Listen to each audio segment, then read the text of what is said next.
नमस्कार दर्शक बंधु मु सूर्य पुणी आज पाखे एक सुंदर एपिसोड नहीं ठिया आज आम समय अच्छा एभली एक अतिथि जी से पाला जगत पाला संस्कृति बंचेक रखिंट गायक चूड़मणि सुभाष चंद्र बेहेरा आज बहुत कथा शुणा बहुत कथा जाना पाला को केमती आसले लाइफ स्टाइल कौन पाला जगत से क्या क्या समय पारी पाला कर सिंगल पाला कले केबे पाला जगत आरंभ आरंभ केबे कले पाला आसंत सुनिया जानिबा बहुत किसी जानिबा हम दिग्दर्शन का जेहेतु पाला हम संस्कृति पाला हम ऐतिह्य पाला आसंत देखिबा से सर सुभाष चंद्र बेहेरा सर स्वागत जणुची हमर से सूर्यर अतिथि कार्यक्रम को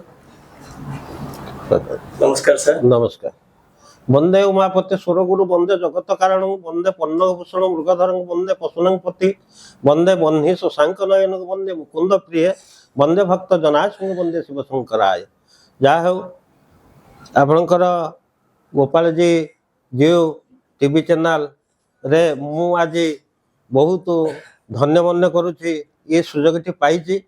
मो ना हूँ सुभाष चंद्र बेहेरा, मो पिता ना होती आज्ञा मणि बेहेरा, माता ना अजय बेहेरा, मो घर चूड़ाकुटी पड़सा साकिनी पोस्ट चूड़ाकुटी पड़सा भाया धामनहर डिस्ट्रिक्ट भद्रक।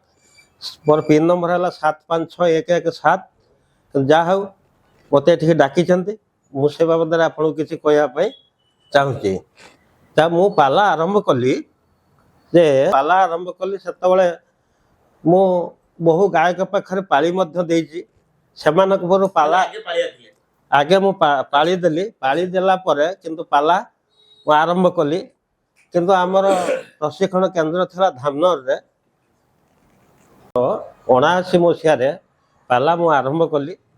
जो समय मु पाला आरंभ कली बहु कष्ट रे पाला आरंभ कली।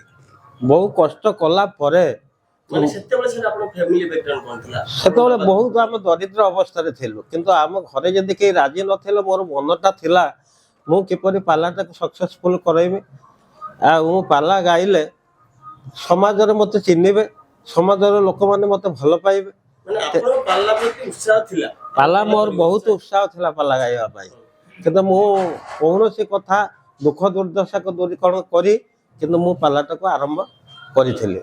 तो जहा हो एपर्यंत मोर पाला चली किंतु मु बहु आड़े पाला मध्य परिवेषण करिछि किंतु हमर गुरु जे थिला हमर बाई नना सी आमर प्रथम गुरु सी आमको बहुत से शिक्षा दे बहु आम घर को आसी सी मो गुरु को द्रोही हेबे नहीं गुरु को मु किसी दे पारि नहीं सी मोर बहु उपकार करिसेंती। गुरु को मूल्य के दे पारंती गुरु को मूल्य अमूल्य आजा मार मूल्य अमूल्य गुरु को मूल्य अमूल्य। तापर मो माँ पाखर चामर नहीं कि पाला गाउथिले तापर गुरु से गुरु आपन चामर देले से गुरु देले नहीं किंतु से गुरु उनका पाखर मो डायरेक्शन नेली नेला परे किंतु मो दुर्गा चरण मोर गुरु किंतु मो ताका पाखर मध्य चामर दुर्गा चरण मिश्र कोडी का सर तांगर सारे गुलनगर शासन। अच्छा दुर्गा चरण तांका पाखर मो चामर नेली चामर नै कि तापर मो पाला आरंभ कले विभिन्न मंच को मु जाई आपन ढेंकानाल कहतु मयूरभंज कहतु राउरकेला कहतु एपट जाजपुर बांसड़ा थाना एपट लाइन चारिआडे मु बुलिकी पाला प्रचार करिछि पाला मु सक्सेसफुल है। ढेंकानाल भुवन बड़हाट रे 3 राति पाला गाइली सेठी मोर प्रथम सर एमिति माने को मंच आरंभ कले सिंगल पाला तो आरंभ करथि कोनसी बाद पाला तो आरंभ हेनि आपन ना ना सिंगल पाला आरंभ प्रथम मंच मन अछि आपन केबे आरंभ कले पाला मु जेतल आरंभ कली सेतल मु आगा लुगा पिंदी सिखि नथिले। अच्छा किंतु सेतबेले हम पाला आरंभ कला हमर ताळ सेटा बयस केते हो सेतबेले मोर बयस अंतत 20 ऊपर हाँ 20 ऊपर हबो। निश्चय सर मन तू आपन प्रथम पाला मंच कोडा प्रथम पाला मंच मोर होय ताळ सेटा रज पाला ताळ सेटा सर आपणकर एठी हमर ठाकुरपटना पर ताळ सेटा एतो दहीपुर पंचायत। अच्छा दहीपुर पंचायत रे मु सेठी पाला प्रथम आरंभ कली से जदि प्रथम गोटे वर्ष पाला आरंभ कला पर द्वितीय वर्ष को से माने आ गोटे गायक मध्य डाकिले आमे से द्वितीय वर्ष में आपण सेठी थिले आज्ञा द्वितीय वर्ष मध्य मु सेठी थिले आमे दुईटी गायक सेठी पाला गाइलु ତାମାନେ ଧରନ୍ତୁ ପ୍ରଥମ ବର୍ଷ ଆପଣ ସିଙ୍ଗଲ ହେଲା, ଦ୍ୱିତୀୟ ବର୍ଷ ବାଧା ହେଇଗଲା। ବାଧା ହେଲା। ଆଚ୍ଛା ତାପରେ ପରେ ପାଲା ସବୁ ଚାଲିଛି, ଆଚ୍ଛା ଏପର୍ଯ୍ୟନ୍ତ ମୋର ପାଲା ମଧ୍ୟ ଚାଲିଛି। ମୁଁ ପାଲା ମୟୂରଭଞ୍ଜ ଯାଇଥିଲି, ତକତପୁର ଯାଇଥିଲି, ଉଦଳା ଯାଇଥିଲି, ସବୁ ବାଧା ପାଲା ମଞ୍ଚ। ଆଜ୍ଞା, ଯେ ଆପଣଙ୍କର ବ୍ରହ୍ମପୁର ଯାଇଥିଲି, ରାଉରକେଲା ଯାଇଥିଲି, ଏଇପରି ଭାବରେ ଢେଙ୍କାନାଳ ମଧ୍ୟ ଯାଇଥିଲି, ଭୁବନ ଯାଇଥିଲି। ଭୁବନରେ ଆମେ 2ଟି ଗାୟକ ପାଲା ଗାଉଥିଲୁ। କିନ୍ତୁ ଯାହା ହଉ ମୋର ପାଲା ଏଇଭଳି ଭାବରେ ଚାଲିଛି। କିନ୍ତୁ ପାଲା ପାଲା ହେଉଛି ମୋର ଜୀବନ। ପାଲା ବିନା ମୁଁ ବଞ୍ଚି ପାରିବି ନାହିଁ। କିନ୍ତୁ ସାହିତ୍ୟ କଥା କଳା ବିନା ବଞ୍ଚି ପାରିବ, ବଞ୍ଚି ପାରିବେ ନାହିଁ। ଯେକୌଣସି କଳା ହଉ, ପାଲା ହଉ ବା ଧରି ନିଅନ୍ତୁ ଅଲଗା କିଛି ଯେମିତି ସାଙ୍ଗୀତିକ କାର୍ଯ୍ୟକ୍ରମ, ମାନେ ଗୋଟେ କଳାକାର ତା କଳା ବିନା କେବେ ବି ବଞ୍ଚି ପାରିବନି। ଯାହା ହଉ, ଯଦି ଆପଣ କହିବେ ମୁଁ ଗୋଟିଏ ପଦ ଗାଉଛି। ନିଶ୍ଚୟ। କିନ୍ତୁ ଆଜ୍ଞା ଅଭିଷେକ ଗାଉଥାଏ। ଅଭିଷେକରେ ରାମଚନ୍ଦ୍ରକୁ ରାବଣ ଡାକି ନେଇଛି ଚିଠି ଦେଇ, ଏ ଅବସ୍ଥାରେ ମନ୍ଦ ଧରିକି ପଠେଇଛି ଯାହା ଟିକେ ପ୍ରଭୁଙ୍କୁ ବନ୍ଦାପନା କରିବ। କିନ୍ତୁ ଆଜ୍ଞା ଏ ଅବସ୍ଥାରେ ବନ୍ଦାପନା କରିବା ପାଇଁ ଧୂପ ଦୀପ ନୈବେଦ୍ୟ ଇତ୍ୟାଦି ସମସ୍ତ ଧରି କିନ୍ତୁ ମନ୍ଦ ଧରି ଆଜି ଚାଲିଛି। ଗୋଟିଏ ପଦ ମୁଁ ଆପଣମାନଙ୍କୁ ଏଇଠି କହୁଛି। ଏକାଳେ ମିଳିଲା ଅର୍ଘ୍ୟ ଧରେ ମନ୍ଦ ଧରି, ପେଶିଛି ରାବଣ ତେଣେ ଥାଏ ଅନ୍ତ ପୁରୀ, ମୋର ଅନ୍ତର ବେଦନା। ଅନ୍ତର୍ଯାମୀ ନାଥ ପ୍ରଭୁ କରିବ ଟିକେନା, ମୋର ଅନ୍ତର ବେଦନା। ରାବଣାଣୀ ଆଜ୍ଞା ଭୀତି ପଶ୍ଚାତରେ ରହି ମନ୍ଦୋଦରୀକୁ ପଠେଇଛି ଯେ ମନ୍ଦୋଦରୀ ପ୍ରଭୁ ଆସିଛନ୍ତି, ତାଙ୍କୁ ଧୂପ ଦୀପ ନୈବେଦ୍ୟ ନେଇକି ଟିକେ ଆରାଧନା କର, ପୂଜା କର। ମନ୍ଦୋଦରୀ ପୂଜା ଥାଳିକୁ ଧରି ପ୍ରଭୁଙ୍କୁ ଖୋଜୁଛି ଯେ ଅପବିତ୍ର ଚକ୍ଷୁ କିନ୍ତୁ ମନ୍ଦୋଦରୀ କି ଆଖିକି ଦେଖାଉନାହାନ୍ତି ପ୍ରଭୁ। କିନ୍ତୁ ମନ୍ଦୋଦରୀ ବହୁ ଚେଷ୍ଟା କରି, ବହୁତ ସଂଗ୍ରାମ କରି ତା ମନ ମଧ୍ୟରେ ପ୍ରଭୁଙ୍କୁ ବହୁତ ଚେଷ୍ଟା କରି ଡାକି କିନ୍ତୁ ପ୍ରଭୁଙ୍କ ପାଦ ତଳେ ଯାଇକି ପହଞ୍ଚିଛି। କୋଟି କୋଟି ଜନ୍ମାନ୍ତର ପାପ ହେଲା କ୍ଷୟ, ଦେଉଛି ଶ୍ରୀପଦେ ଅର୍ଘ୍ୟ ଘେନ ଦୟା ମୟ, ମୋର ଅନ୍ତର ବେଦନା।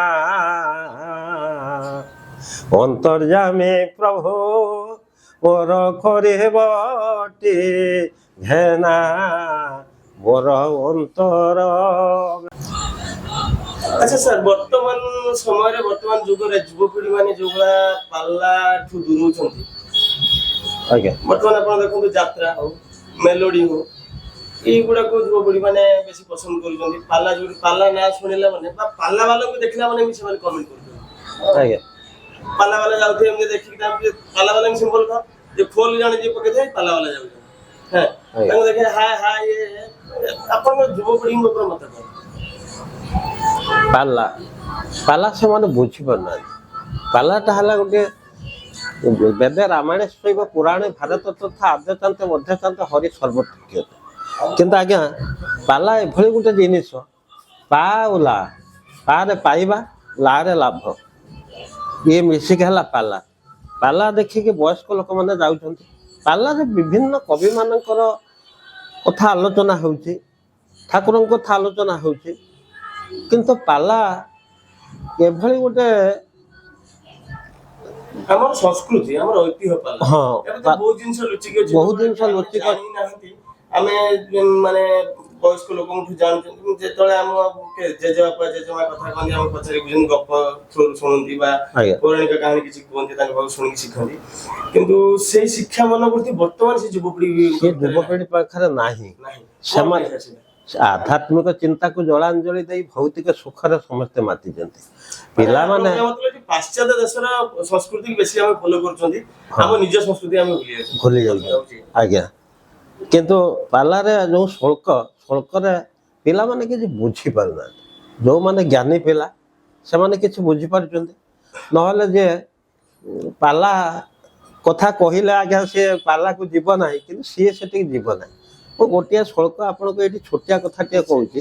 ନତତ ଜଳମ ଜନ୍ମ ସୁଚାରୁ ପଙ୍କଜମ ନତତ ପଙ୍କଜମ ଯଦିଲି ନ ଷଟପଦ ନ ଷଟପଦ ସୌନତ କୁଞ୍ଜ କାଳଂ ନହ ଗୁଞ୍ଜିତ ନହ ତତନ ତାହାର ଜନ୍ମନ। କିନ୍ତୁ ଆଜ୍ଞା ଏ ଶ୍ଳୋକରେ ପିଲାମାନେ କ'ଣ ବୁଝିବେ? ଏଇଟା ଭଟ୍ଟି ଲେଖିଦେଲେ ଯେ ନତତ ଜଳମ ଜନ୍ମ ସୁଚାରୁ ପଙ୍କଜମ। ଗୋଟେ ସୁନ୍ଦର ପୁଷ୍କରଣୀଟି ଅଛି, ସେ ପୁଷ୍କରଣୀରେ ଆଡ଼ି ନାହିଁ, ସେ ପୁଷ୍କରଣୀରେ ଜଳ ନାହିଁ, ସେ ପୁଷ୍କରଣୀରେ ଆଜ୍ଞା ପଦ୍ମ ଫୁଲ ପ୍ରସ୍ଫୁଟିତ ହେଉନାହିଁ, କିନ୍ତୁ ସେ ପୁଷ୍କରଣୀରେ ହଂସ ହଂସରାଳି ସନ୍ତରଣ କରୁନାହାନ୍ତି। କିନ୍ତୁ ସେ ପୁଷ୍କର ନତତ ଜଳମ ଜନ୍ମ ନସାରୁ ପଙ୍କଜମ, ପଙ୍କଜ ନାହିଁ, ପଦ୍ମ ନାହିଁ, କିନ୍ତୁ ସିଏ ଏ ଶ୍ଳୋକରେ ସେ କ'ଣ ବୁଝିବେ? ନତତ ଜଳମ ଜନ୍ମ ସୁଚାରୁ ପଙ୍କଜମ ନତତ ପଙ୍କଜମ ଯଦିଲି ନ ଷଟପଦ। ଭ୍ରମର ମାନେ ଆସୁନାହାନ୍ତି, ଗୁଣୁ ଗୁଣୁ ଶବ୍ଦ ଶୁଭୁ ନାହିଁ, କିନ୍ତୁ ଆଜ୍ଞା ସିଧା ପୁଷ୍କରଣୀଟା। କିନ୍ତୁ ସେ ପୁଷ୍କରଣୀରେ ଜଳ ଥିବ, ପଦ୍ମ ଥିବ, କିନ୍ତୁ ଭ୍ରମର ମାନେ ଆସୁଥିବେ, ସେ ପୁଷ୍କରଣୀଟି ସୁନ୍ଦର ଦେଖାଯାଉଥିବ। କିନ୍ତୁ ଆପଣଙ୍କର ଏଠି ଶ୍ରୀୟସ ଗୋଟିଏ ପଦ ସେଇ ପୁଷ୍କରଣୀ ବାବଦରେ ଲେଖିଦେଲେ ଯେ ପୟୋଧି ଲକ୍ଷ୍ମୀ ମୃଷି କେଳି ପଲ୍ଲୋଳେ ରିରସ୍ତୁ ହଂସେ କଳନାଦ ସାଦରମ ସତତ ପତ୍ରା ବିଚରନ୍ତି ମନ୍ଥିକେ ହିରଣ୍ମୟ ହଂସ ମବଧି ନୈଷେଦ। କିନ୍ତୁ ହଂସଟି ସନ୍ତରଣ ସେ ପୁଷ୍କରଣ କରୁଛି, ସେ ପୁଷ୍କରଣଟି ସୁନ୍ଦର ଦେଖାଯାଉଛି। କିନ୍ତୁ ଆଜ୍ଞା ଏଇ ଯେଉଁ ବିଭିନ୍ନ ପ୍ରକାର ସଂସ୍କୃତ ଶ୍ଳୋକ ପିଲାମାନେ କିଛି ଆଜ୍ଞା ଅଧ୍ୟୟନ କରିପାରୁନାହାନ୍ତି, କି ବୁଝିପାରୁନାହାନ୍ତି। ଆଉ ଗୋଟେ ପ୍ରଶ୍ନ ଉଠିବାରେ